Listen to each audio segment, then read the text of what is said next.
Welcome back to the Christian Foundation course. We're now moving into the Doctrine of Baptisms. We're up to study number 30. Let's get straight into it. Now in this first study we're going to be studying what baptism actually means. And in this verse we're looking at a Hebrew word called tabal. Tabal. It comes from the Strong's number 2881 if you want to look it up. We're in Ruth chapter 2 and verse 14. Ruth 2 verse 14. Let's go. Now Boaz said to her at mealtime, "Come here and eat of the bread and dip." I want you to look at the word dip. Tabal. Dip. The Hebrew word tabal.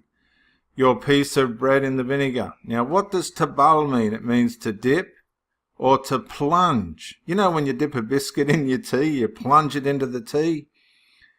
Here we see that Ruth plunged the piece of bread into the vinegar. And now we're in 2 Kings 8 and verse 15.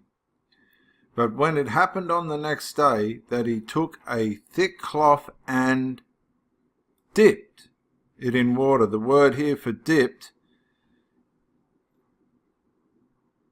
is tabal.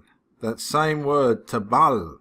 So he plunged the thick cloth into the water. Now turn with me to Job 9 and verse 31, where we read, Job speaking, Yet you will plunge me into the pit. You will plunge. What do you think the word is there for plunge? Tabal. It means to plunge. Well, if you go into a pit, you're going in. Your head ain't sticking out. The whole of you is going in. That's baptized. A complete immersion. Tabal. Now we're in Numbers chapter 24 and verse 8. But I just want to go down to the part where it says, He shall break their bones and pierce them with his arrows. What happens when an arrow's head pierces you? It plunges in. It's baptized. The arrowhead is baptized within the body. It pierced in. It submerged itself in the body. That's a Hebrew word called machatz. Machatz. And it's from the Strong's number 4272. Now we're up into the book of Judges, chapter 5 and verse 26. Here she stretched out her hand to the tent peg, her right hand to the workman's hammer. She pounded Sisera. She pierced, machatz, his head with the tent peg.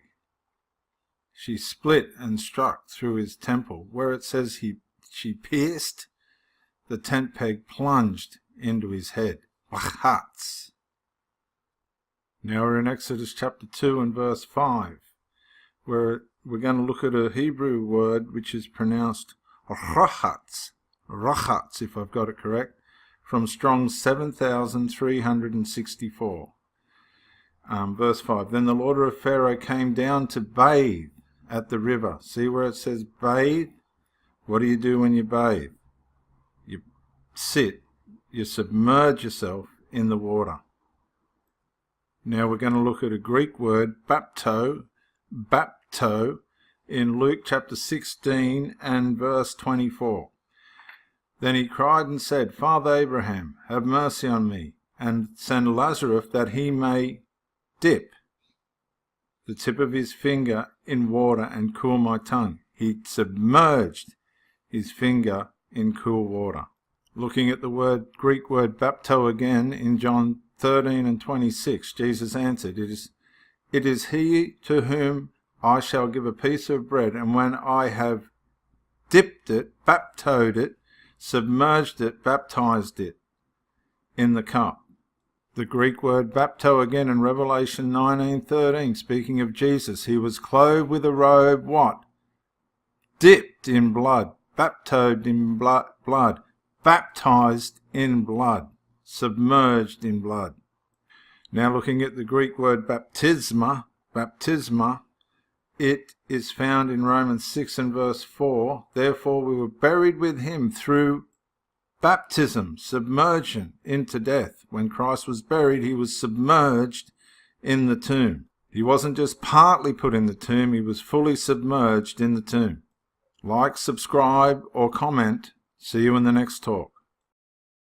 Yeah, Dr. Jason Morrison, Theologist again. I just want to say thank you for watching the videos, and I hope you got plenty of self-rediscovery and freedom out of it. If you watched it on YouTube, please share or like, maybe even comment. If you watched it on Facebook, like, comment, share. But most of all, get out and live. This isn't a rehearsal. You've got a one-off life. Don't let your loyalty and your faithfulness blind you to the life that you should be experiencing. Till the next video, thank you for watching, and bye for now.